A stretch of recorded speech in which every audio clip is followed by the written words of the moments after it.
Ready, dog, or what? Now you're saying because your mom's a hippie. I was like, well, I wonder what. She travels and everything. Oh. Yeah, that's why I asked. I was like, I am not coming back this time because everything is He'll be back. going fine. I'm not coming back. I'm not coming back. Watch, y'all gonna be disappointed.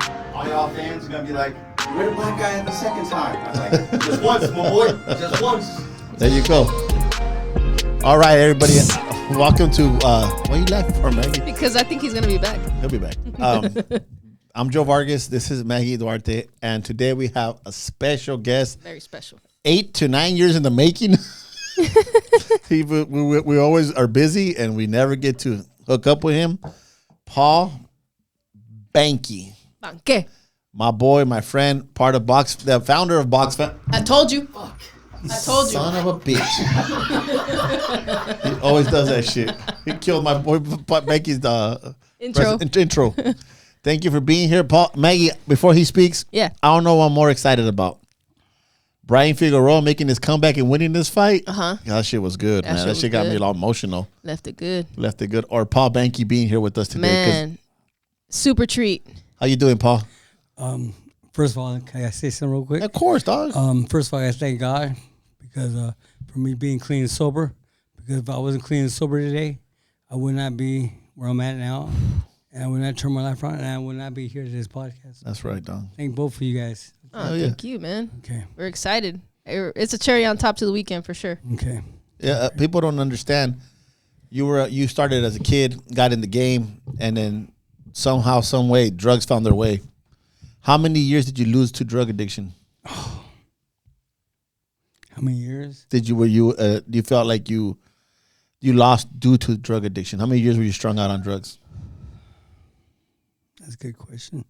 Well, I started at 12 years old, like a lot of kids, just smoke marijuana, drink beers. Mm-hmm. I just got caught in speed and crystal meth in 1985. And the bad deal was I started slamming dope in 1985 right away. It's just, but I had breaks in between, but I got caught up really heavy into it. When my dad was in treatment, because I haven't brought this up in the podcast, Mm-hmm. my dad is going on a year clean now. Yeah. And I took my dad 6 months. Yeah. Paul was giving me advice. Him and Jose. Mm-hmm. And Jose Morale. They were both giving me advice. They both were like in my corner, bro. They were like my trainers. Yeah. And it was big to me. And Paul shared a story with me about his son, and I lost my brother, and we were there for each other, bro. And me and this guy just not just boxing. I know boxing is what bonded us, but everybody goes through struggles in life. You know, sometimes they defeat you. Right. They defeat you, and you got to get up and get up from the count. You know, you could beat the count. And you did. Yeah. Let me say real quick about my brother real quick since you brought that up. I met Joe about 10 years ago, maybe 11 now, because we were at Stevie's Steakhouse. I remember. Yeah. And what happened was I seen him on social media, but I didn't really know who Joe was. Mm-hmm. But and then we sit right next to each other. I think we were at National Hall of Fame or something. Yeah, the Hall of Fame. My uncle got inducted. Yeah. And so he was right there. And we were there early, and I started bullshitting. And he mentioned, I guess, a girl fighter back then, right? Yeah, girl fighter when Deborah Hawkins, we got Deborah Hawkins. Yeah. That's right. Yeah. And then, but right away, the guys cool people, man. Like I was telling them earlier, man, we clicked right away. We started bullshitting and everything. And I always tell people this. Joe's a badass trainer because, you got these trainers out there.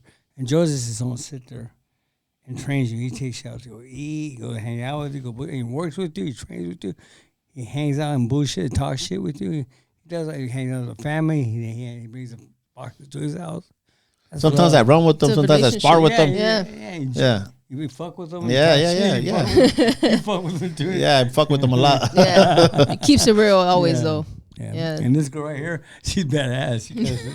I love it because she's straight up and like, man, I watch her shit. I go, damn, how she know her shit? You be knowing the fight. I go, damn, she knows more than I do. I'm gonna be scared talking to her. Nah. So I was trying to figure out, when we bring a guest on the podcast, we're like, what we're gonna discuss, what we're gonna talk about, and I was just looking at your era. I got a conversation with you and your brother Tim, right? Your brother's Tim. Yeah, right. Your older brother, and we were talking about my younger brother. Younger brother. I'm sorry.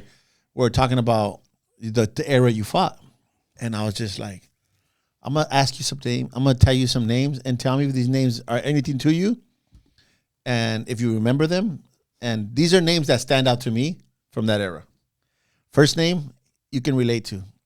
Johnny Tapia. Of course. Who doesn't know Johnny Tapia, Yeah, I right? knew Johnny at 12 years old. Yeah. Did you ever? That's what I want to hear. Like, you met Johnny, you know him, you were in the amateur circuit. You know, you were at, and what was it like knowing that? Because Johnny went through that too. He did drugs before fights, after fights, and I don't know. Johnny would be the same fighter without drugs, bro. You know, I'm telling you, I was 12 years old. We were in Albuquerque, New Mexico, a pound tournament. And back then I was fighting 100 pounds. Johnny was like fighting 65 pounders.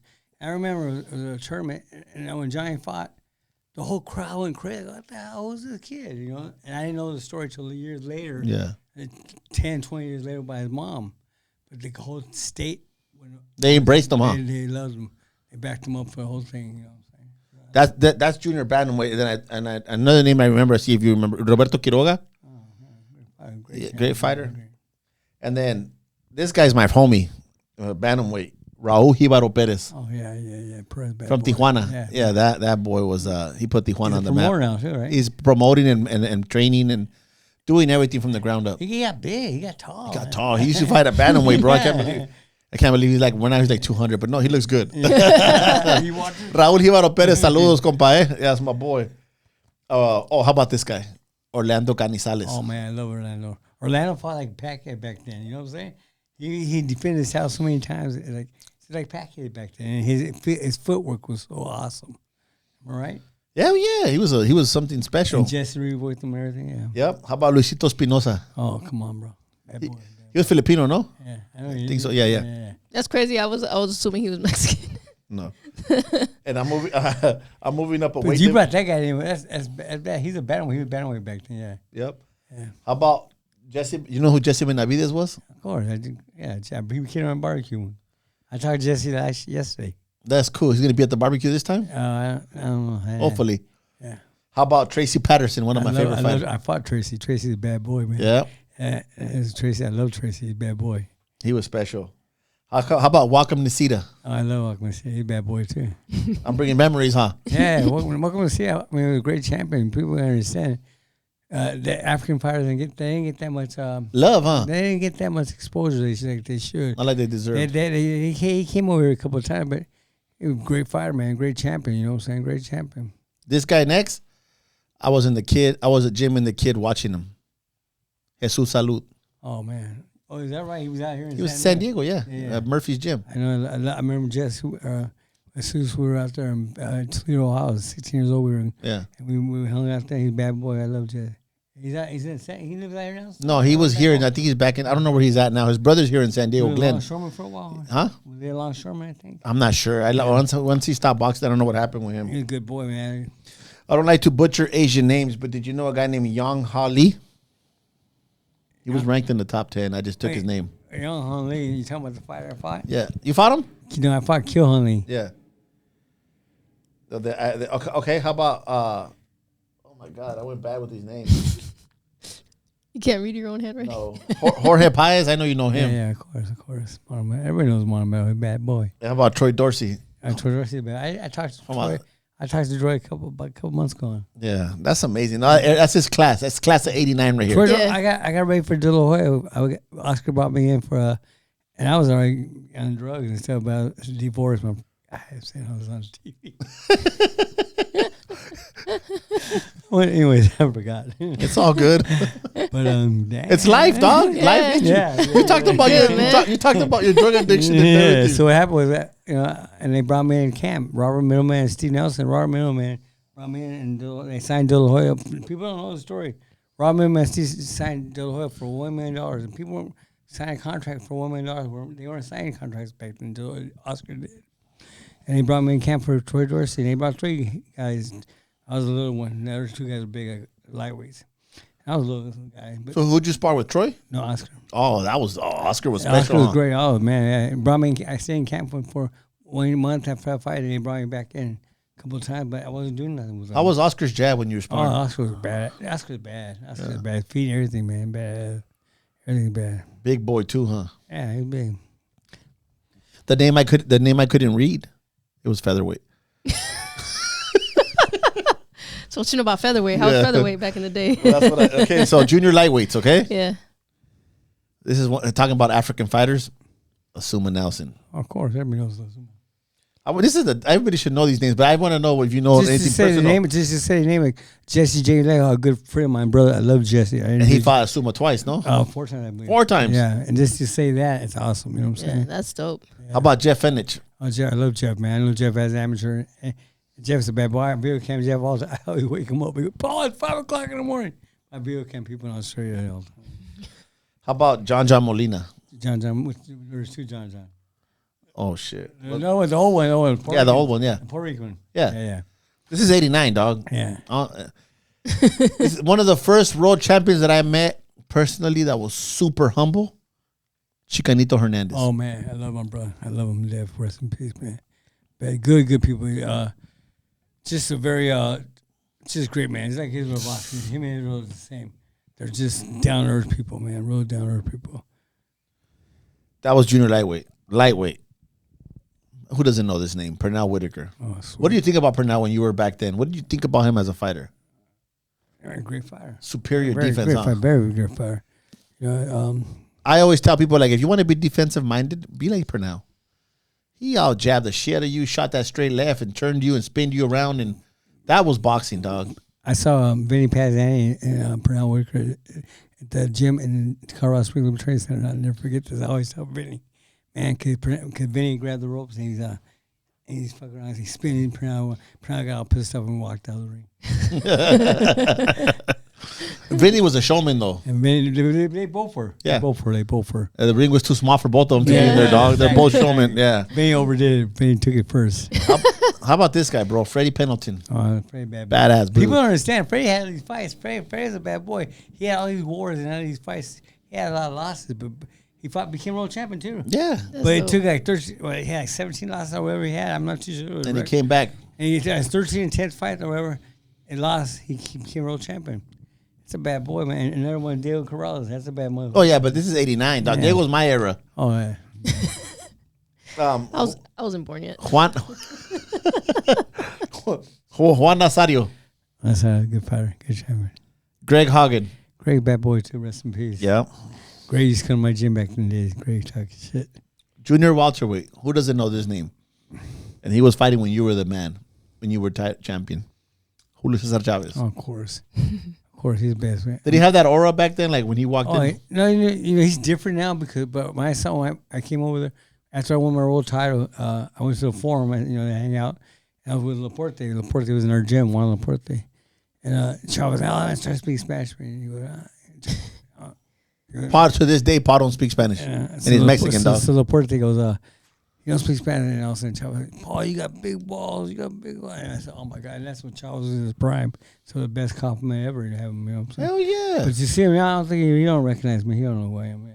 He probably does. He's He's just like a superstar now. Yeah, He's like, he was a superstar then. Yeah. Now he's something at another It's level. like Ryan Yeah. Garcia. I used to video cam Ryan. I can't video cam Ryan. I can't even touch Ryan no more. You know what I'm saying? Ryan's He used to film. I used to video cam Ryan all the time after a fight. Hey, what's up, man? Great fight. And I said, oh, thanks, Paul. Appreciate him and the mom. And everybody all cool. I can't even touch Ryan now. You know what I'm saying? Damn, come on, Henry. Henry's good. Henry will talk to me. Henry's the Yeah. homie. Henry's the homie. Henry's down there. Yeah. He's good people. I saw him when he has that show. Yeah. How about Roger Mayweather? Roger was a cool motherfucker. I love Roger, man. Roger. He's like, I was in jail with Roger. you guys heard it here, dog. I was in jail. I said, Roger, don't they know who you are? And Roger goes, they know who I am, Paul. The Black Mamba. Yeah. He's the original Mamba. Yeah. Yeah. Roger, bad boy, man. Hector Macho Camacho. Oh, good man, good man. Let's move up to welterweight. I got to see this guy. He came to our gym to get ready he just came to hang out with Maurice Blocker. But it wasn't him. Simon Brown. Oh, Simon Brown's a bad boy. Simon Brown. Yeah. I love Simon Brown. He's a bad boy. And then Maldrick Taylor. Oh, Malik, my boy. I grew up with Malik. Malik was great. Yeah. I love Malik. We were amateurs. We were in Colorado Springs. Malik, I was only like 17, 18 years old. I said, Malik, how many, back then I had like 60 or 70 amateur fights, or maybe 80. I can't remember. I said, how many fights you got? 180. I don't know, fucking you have 180. Because in Philadelphia, the states are all so close to each other. You can fight anybody, yeah. Every weekend. Everybody. Here we got to fight. We got to go places. But they fight every weekend. They fight every weekend. I said, wow. 13 colonies. That's it's a lot of experience, man. Then Buddy McGirt. I love my brother's good people, man. Buddy's smart. And one of the guys that I didn't, he's on the list, but he wasn't really known for the pros. He was more known for the amateurs. Mark Breland, I'm brilliant, bad. badass dude. Yeah.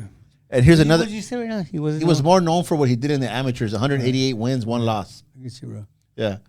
And I know because he fought David Gutierrez. Pro, he got that. He got it, but he didn't get it like we deserved. Yeah, Shelly Finkel with him. Yeah, but He didn't get is he a household name too? No, he didn't get that. You're right. Yeah. You're right. Here's another guy that I was in the gym with when I was little. I didn't realize how badass San Diego was. Terry Norris. Oh, Terry's a bad boy. Terry, I remember Terry and Orlando were in New Mexico. It's the same tournament Johnny Topper was at. And back then, Terry was younger than me. He was a small weight.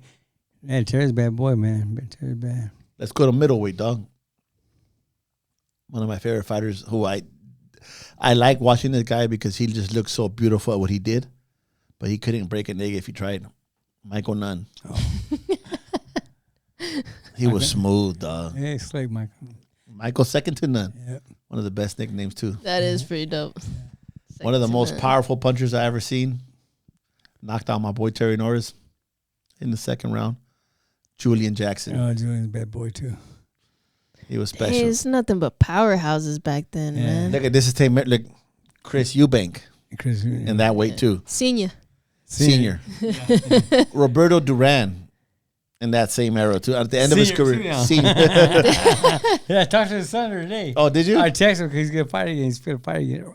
No, he's fighting bare knuckles. Oh, shit. Yeah. Fuck that, dog. And then Nigel Benn. Okay, man. That was that middleweight division, 89. Okay?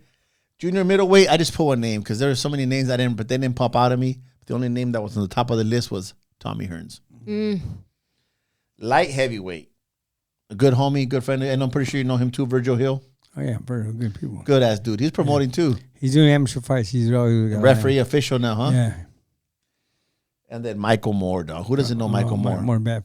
First heavyweight. Southpaw. Yeah. A lot of people don't know that. Damn. And one of the brightest boxers that nobody knows this either, Bobby Ches. He was part of the Mensa program. One of the very intelligent men. He was a commentator. Very, very, very IQ like a motherfucker. Bobby Ches, yeah. But he's last name Chess. He's going through some stuff, right? I didn't know. And he can't bring it, but they got a lot of people supporting him. Man. Yeah, he's doing okay. He was a commentator for years with Freddie Pacheco, the old school Showtime. You could tell the way he spoke. Yeah, very articulate. Yeah, very articulate. Cruiserweight, Jeff Lampkin. Uncle Jeff Lampkin, boy. Robert Daniels. Wamba? Wamba? I don't know if you know who that was. That name just looked good on paper, so I wrote it down. And look at the heavyweight division, Maggie. Look how stacked the heavyweight division was back then. Evander Holyfield. Jeez. Mike Tyson. Buster Douglas. Tim Witherspoon. Riddick Bowe. And Ray Mercer. There was more, but those are the names that jumped out at me. Those are some bad boys. There's a lot more. There's a lot more. There's a lot more. That's a lot of power, like powerhouse though. It's not like just like one or two. Right. You know that's back then. Every heavyweight they were making names, so they were making money back then too. You know what I'm saying? Every name was big back then. Yeah. Every name was you know big. that's funny because that's before Mike Tyson fought Buster Douglas, and Buster Douglas was ranked number 7 in the rankings. Mm-hmm. So it wasn't a surprise, dog. He was ranked in the top 10. Yeah.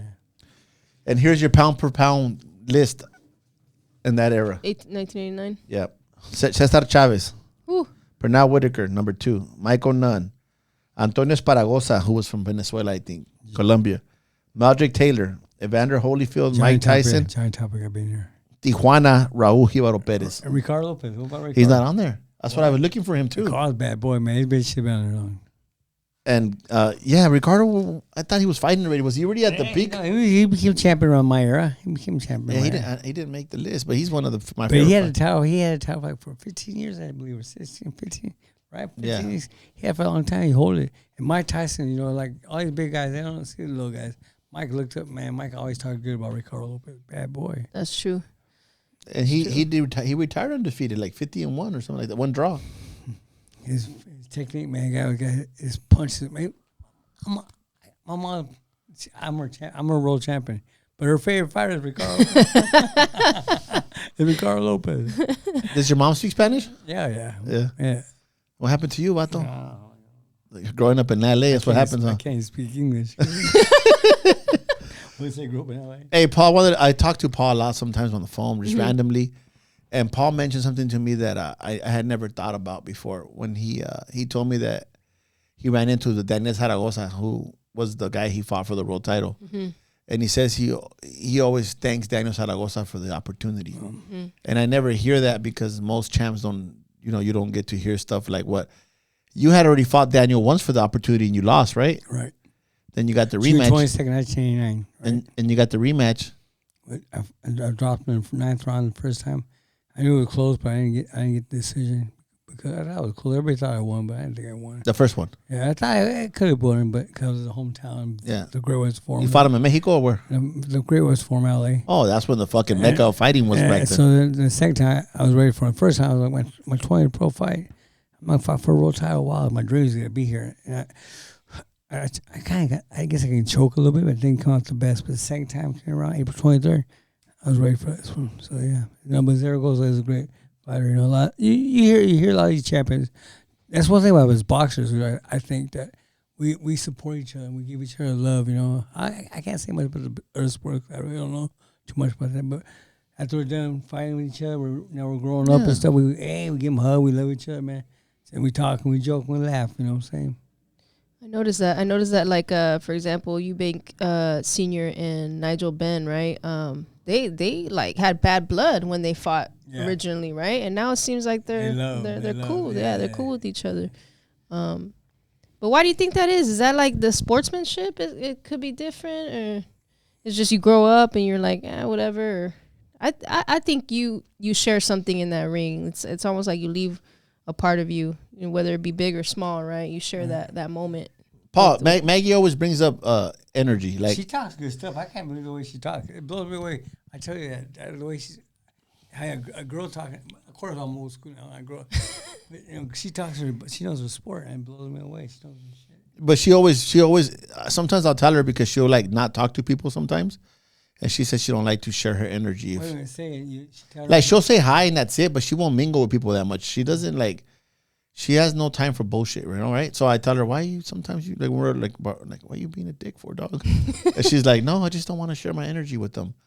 And I feel I like that. And your energy, you see that? Yeah, it's when you said that. I understand that. So I don't bullshit you. I tell you straight no, up. you're good. So I feel like when I'm not bull. I'm telling you, bad. So I feel. Let me give her a compliment. Excuse my language, because she cusses a lot. I told her. Oh, sorry, Joe. No, go ahead. So, but I told her at the gym. I was saying, you know what? I like talking. Because she's badass. She cusses. That's good.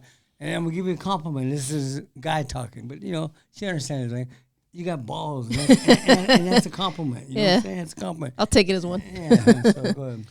I forgot what I was gonna say, dog. Don't play. So I feel like when you're saying about the fight in the ring, when you fight your opponent. Mm-hmm. See, I never fought pro. I fought amateur, but I know that watching these guys fight wars, I feel like if the opponent was worthy and they respect each other, they leave their energy in the ring with them. And the anger stays in the ring, and they become homies after that. Yeah, yeah. There's some guys that just have. It's very rare that they keep the hate going. I agree. Maybe in the newer generation is different, like these new guys now.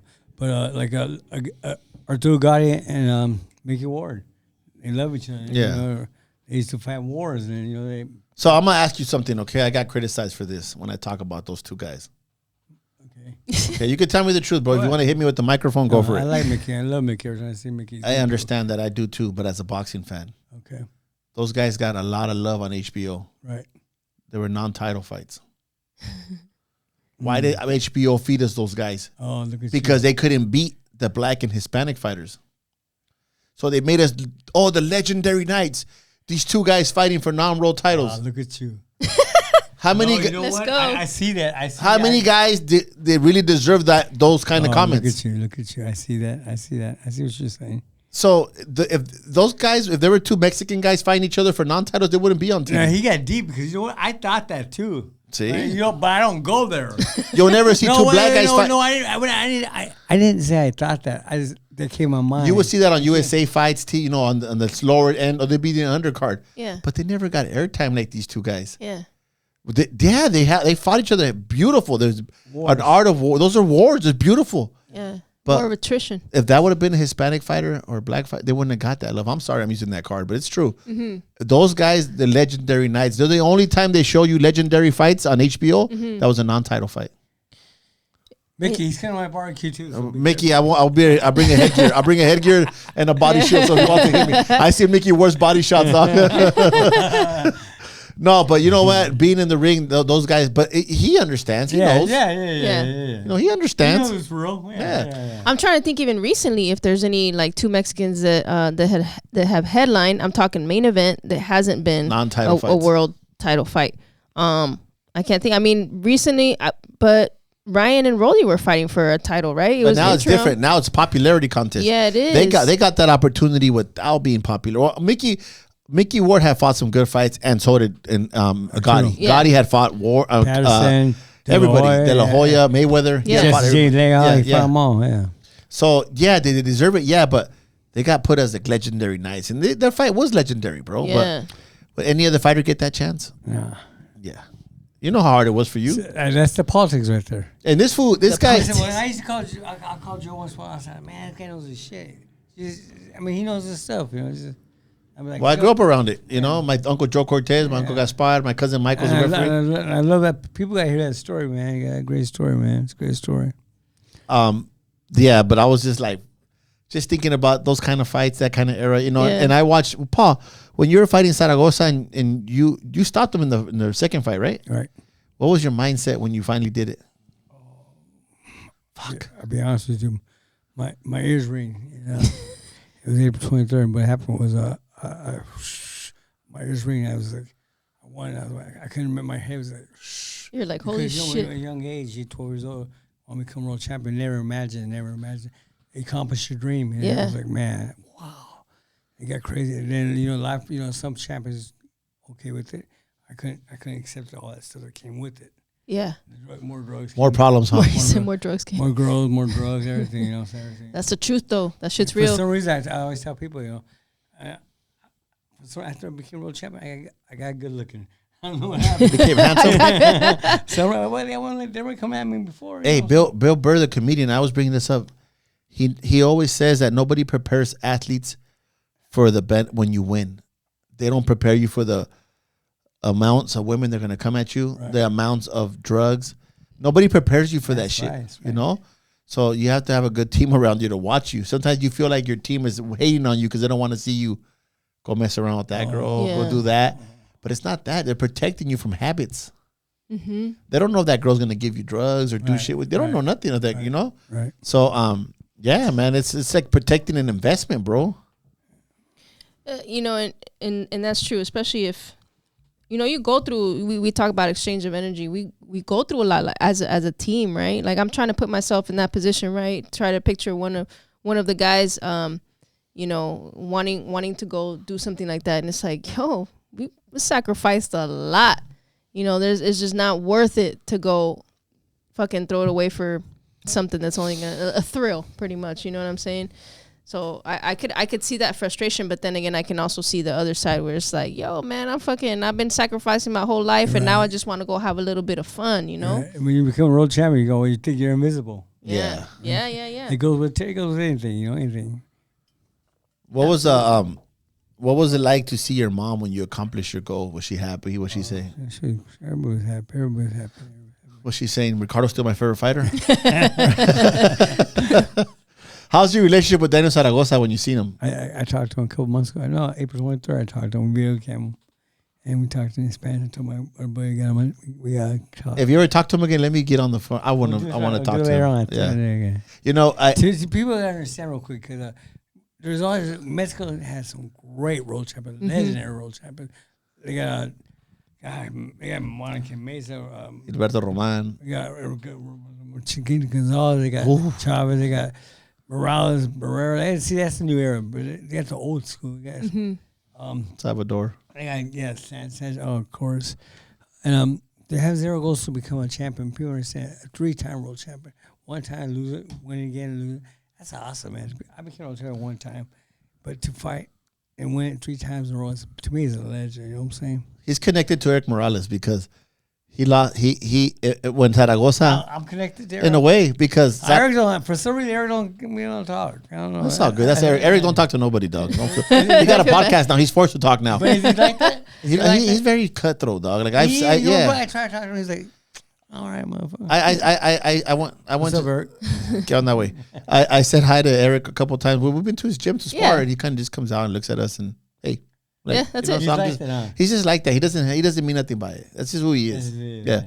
But what was I gonna say? Fuck, I went blank. Oh, Zaragoza. Yeah. One of my favorite fights is when he lost actually to Eric Morales, and when he gets dropped, he kind of looks up and he goes to Eric Morales like, Oh, like giving him the like, you got Respect. it, kid. Yeah, Props. like you're the man. Yeah. And that was Eric Morales' first title fight. So that's what I mean, that they're connected Yeah. because he got his title. Yeah. Yeah. I'm curious, right? Because you say you fell short that first time. What changed for that second fight, for that second world title opportunity? Well, you know what? Like, it was June 22nd, 1989 when I fought for the first time. I was young. I couldn't believe I'm going to fight for a world title. You know, I couldn't imagine just, like, you know, just going for it. And I was there. I didn't do my best performance, okay? My best performance didn't come out. But I did okay, but I didn't do the best. So next time I went back, I said, man, you know what? This time I'm going to do it. I've been there now. I know that feeling. I want it now. Now I'm hungry. Yeah. So I wanted more. So I, man, bust my ass harder. So Yeah. you know what? And I made it a brawl. I wanted to brawl and stuff. And I had back then we had thumbless gloves, right? I said I didn't get there was thumbless, but I was still poking him out. He was dirty, man. He was throwing elbows at me in my neck and shit. He was just dude. I mean. But he don't speak English anyways. He was doing shit. He bumping head. He was doing stuff and making me. Yeah, and his head was like this Yeah. big, man. And he bumped his head on purpose. He bumped his head on me on purpose. He do it on purpose. He bumped me. So what happened was I kept on thumbing him in the eye like that. Boom, because I went both of them. You know, it's 6 glove. So next morning I felt bad from there. He's on somebody's. He can't walk. He had to walk. Falls with His eyes were all fucked up. Hey, Banke, back then, I mean, they still cheat right now, but back then, they hit you in the hips, Yeah. in the back. You know, they would hit you with the shoulder. De Yeah. La Hoya was notorious with the shoulder. You know, there was things that had to be done. You You know? Yeah. Laporte used to tell me stuff about that. Duran was very smart. You know, Duran used to fight a guy and Duran used to hit you in the arm. And he knew You it- want to pay attention because it's an arm punch, right? Yeah. And then he throws 4, 5, 6, 7 punches and throw another punch. But he threw about 6, 7 punches in the arm. No one pay attention. It's just the arm punch. Yeah. Second round, do again. Boom. Another 8, 9 times. But by the third, fourth round, I can't pick that arm. Yeah. That's what Canelo didn't get it from there, but that's what the thing Canelo does too. Like, they attack the arms a lot, and we've been adding that to our arsenal too with our fighters. Wait. Effective. I saw it on the podcast. This guy, I don't forget. I think he's an MMA fighter or bare knuckle guy. I saw this the other day, and it was funny as shit. He goes, yeah, you had a bone to pick with you. He said that. Every time I fuck one of my sparring partners or one of the guys come back and Right when the bell would ring. Bell ring, bang, you gonna hit that motherfucker. Yeah. Tell me again. Tell me that story. Well, what happens every time we go to a different gym, it's their house. I want to make them as uncomfortable as it is, you know. So right when the bell, when the bell rings, throw a 1-2. Even if you don't land it. Sometimes you're gonna, and they were landing. The problem is that they were landing them every single time when the bell would ring. So they were, what the fuck, man? Like, I don't know what words you use, but I mean, man, shut up and sit down, fool. Just sit down and you ain't nobody. I didn't know he was a famous MMA fighter. So, you know, you asked me earlier if I fought an MMA guy. I said, hell no. But that day I said, yeah, because I was mad. But when I get in the car and I search who he is, it was Chris Lieben, dog. He was like super famous for the UFC. At the time, he had the most UFC fights. And I was like, oh, I dodged a bullet on that one, dog. Yeah, but That's you know, funny. I like you to told do. a guy, sit down, you don't know shit. Yeah, well, he didn't know boxing. He knew MMA. You know, I wasn't lying. Yeah. I ended up coaching him years later. Right. Yeah, It's funny how life works like that. yeah, I Man. ended up coaching him after that. But he's a good friend of mine. He's actually a referee now. He's under. Oh my God, I went blank on. Well, Dave Sullivan helps him a lot. Jack Reese. Jack Reese is his boy. Jack Reed's bad boy. Yeah. What's the other referee? Thomas Taylor. Yeah, And Ray Corona. Ray they all help Corona. him out. Oh, yeah. that's good. Yeah. That's good. Yeah. That's good. We gotta help each other out. I like that, bro. That they all help each other out. Yeah, absolutely. Damn. So that for you, it was more so. We were talking about the difference, right, between your first championship fight and then the second one. It was like, okay, I know I can get this. It was like you believed that you could because you've been there. You just had to tweak a few things, do things a little differently in camp. Right. Yeah. I wanted him more. I wanted this. You wanted it more. I wanted back then too. Don't get me wrong, but man. You think it was belief? Did you that first time? Did you really truly believe that you could win that title? First time. Yeah. Yeah, I was talking shit before the press conference too, you know. But I called him an old man and shit, and he beat my ass. But the second time, I just, you know what? I don't know what. I just buckled down. And I said, you know, I'm gonna get this time. I'm gonna get it this time. You know what? And then years later, 4 or 5 years later, he fought Wayne McClellan. I don't know if you remember. Yeah. And Wayne was an up and coming man, throwing punch, pocket rocket. I love Wayne too, man. And I saw, oh man, Daniel. That was 4 or 5 years after me and Daniel fought. Daniel's on his way out already. We are, you know what I'm saying? Wayne's gonna kill him. Daniel schooled him. Remember that fight? Daniel schooled him quick. I could not believe it. Wow. Daniel Zaragoza comes from Mexico City, where a school, no technical, but he was more like rugged, but he had technique. Yeah. And he was like, he fought for a lot of, he at that time he fought for, like, he was old for fighting, but he kept winning. Yeah. Kept winning. But he's you gotta understand, Daniel's a fighter. He's a boxer. That's why he kept on fighting, because he don't bang. He don't get throw chugazos. He knows how to box. He boxing. Most of the Mexico City guys box that way on the outside. Yeah. He boxed good. He fought a lot in Asian countries. He did good out there. Yeah. That's what's up, man. That's cool. Hey, so Paul, when you got when I saw Paul, he started this thing, man. It's called Box Fam, and it's getting popular. Yeah. When he first started, I was like trying to give him advice on how to do it, and he's had a bunch of Paco quit on him. Paco Perez quit on him. We just talked about it. What's up? Yeah, Paco ended up getting with the champion Cindy, and she just left one champion for another champion, dog. Paco, that's cold, brother. But don't bring up the wallet. that stays private in the car, dog. Box Fam, explain to people what the purpose of that is and what started it. And I like it. I like Box Fam. It sounds. I like the way it sounds. Tell me the story, dog. Okay, the story is true. My brother, rest in peace, Alfred. We went to New York, and we saw Ricky Fierce at the ringside, and we're in New York at Barclays Center. How come Ricky at New York? He's at the ringside, and we go to Dallas, Texas. Ricky the trainer? Yeah. And we see Ricky in the ringside. Damn. We go Vegas. He's at ringside. We go. Here's Ricky, who never did nothing in boxing as a fighter, but this guy was world champion. Okay, Ricky's cool. Don't get me wrong. Yeah, Tengus. He had Tengus. Yeah, he had Tengus. He has a gym, Paul. He has a gym. I said, that's why I used to have a gym. I said, but what happened was, you have a gym or you can be media pass. Well, I got no gym, so I said, let me get a media pass. So I Googled media, and this is the first time I'm saying it. That's cool, dog. Exclusive. But so what happened was, I said, well, I'm gonna do media. So I don't know how to talk media. I don't even like cameras, dog. I can't even talk. So what happened was, ask one question at a press conference, your media. It's like, I'm a low phone. That's what I do. I still do it. And so I thought, well, I don't want to name it. I don't want Paul Banke.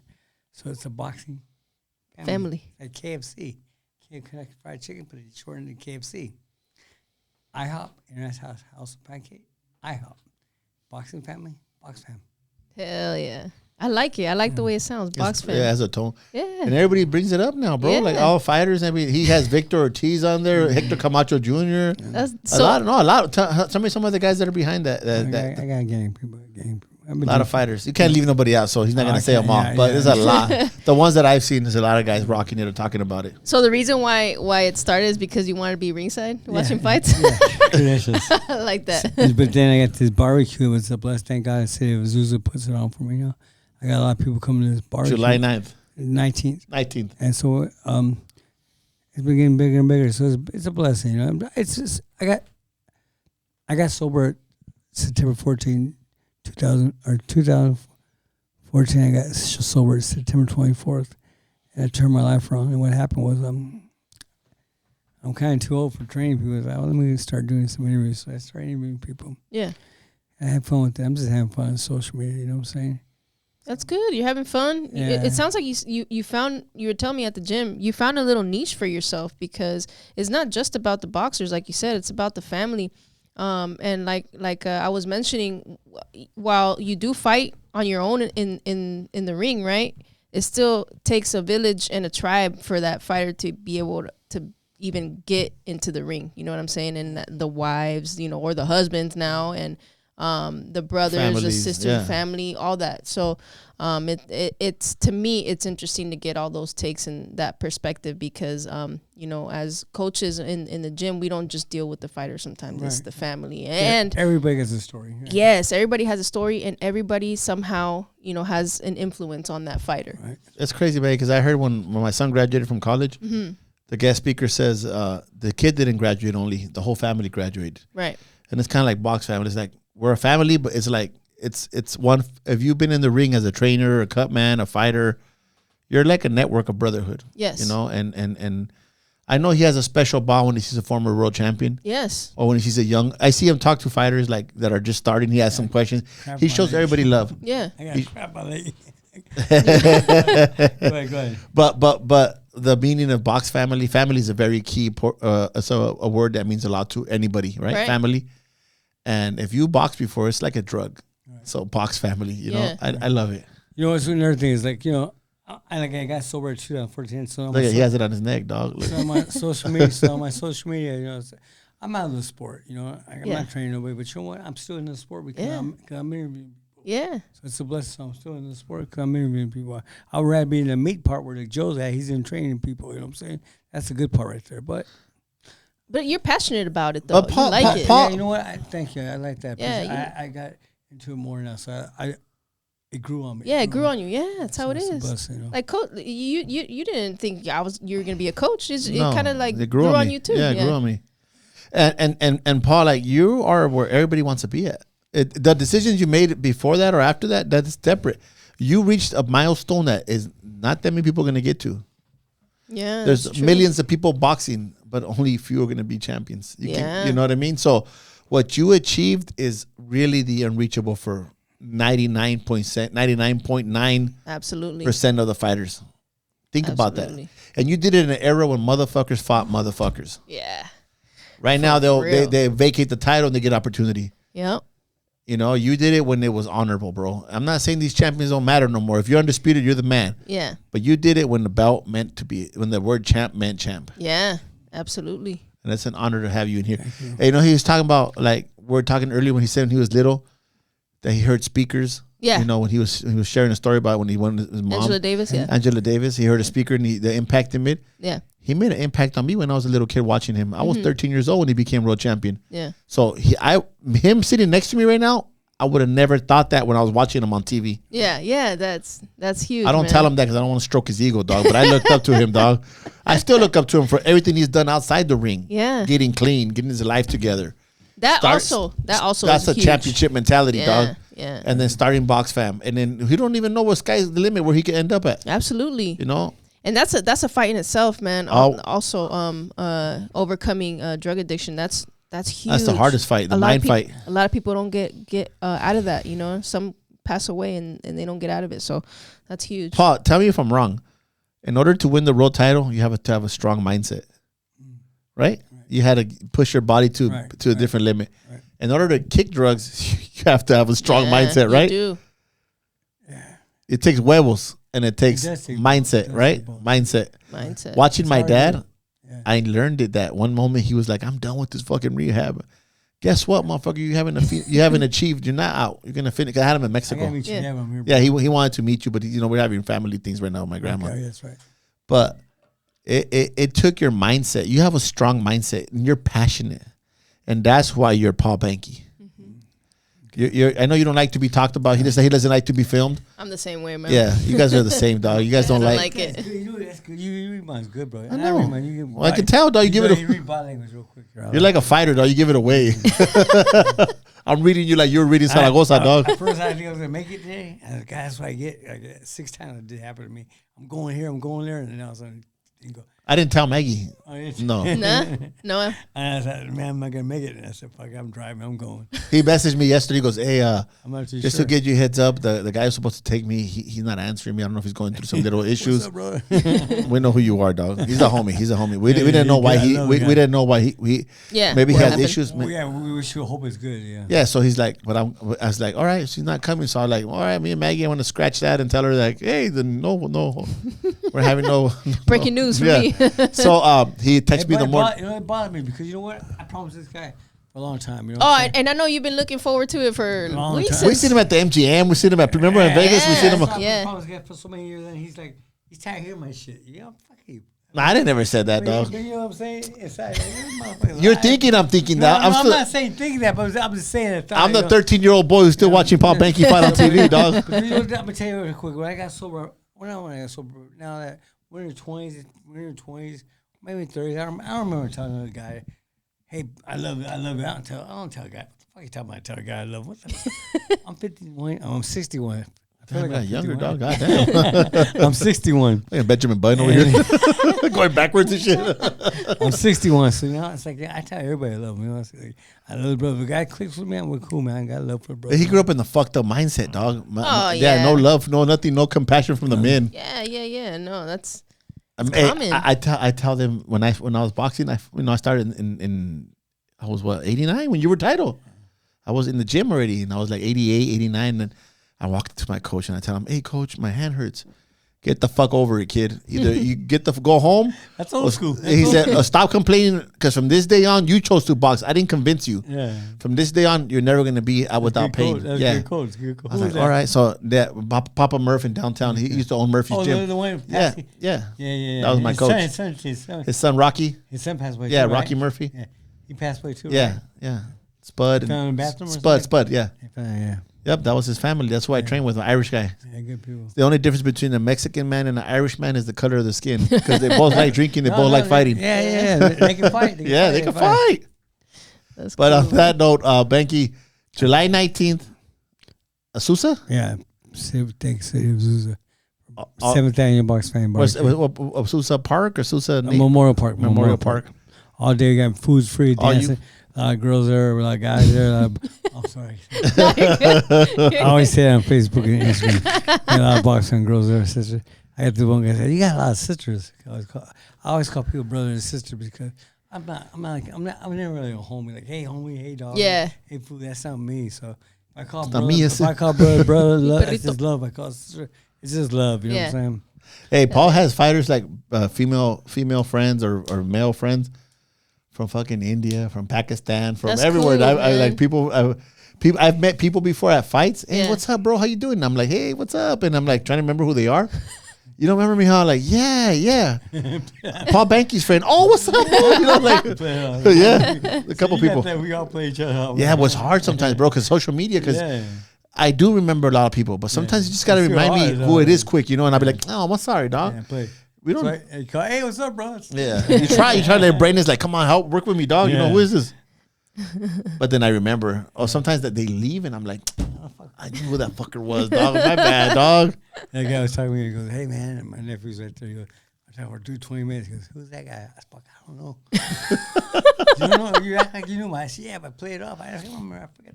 I remember one day Paul walked up to me and said hi to me at we were having fights in downtown LA. It was like a club of pure powerful men. What Yeah. was this at? I don't remember the name of the damn. It's a club.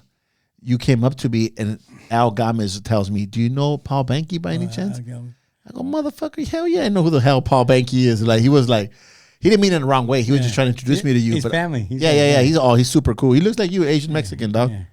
But yeah. We good? No, we're good. We're good on time. I'm just getting a phone call from my son who never calls me, dog. But I'll answer him right now.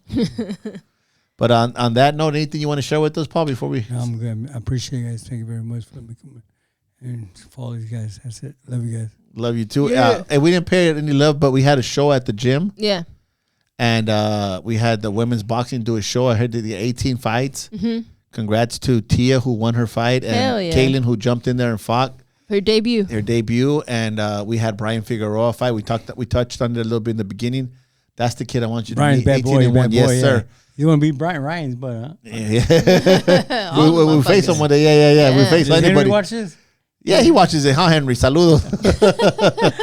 But yeah, we're gonna come after everybody, bro. So Yeah. you know, whoever's in our way, I mean, that's part of the business. Yep. Not any anger towards anybody. That's right. It's love. We love It's you. this all love, and whoever's at 147, They we're know, coming. They know what's up. Yeah. We coming. We coming. They're where we want to be at. Yep.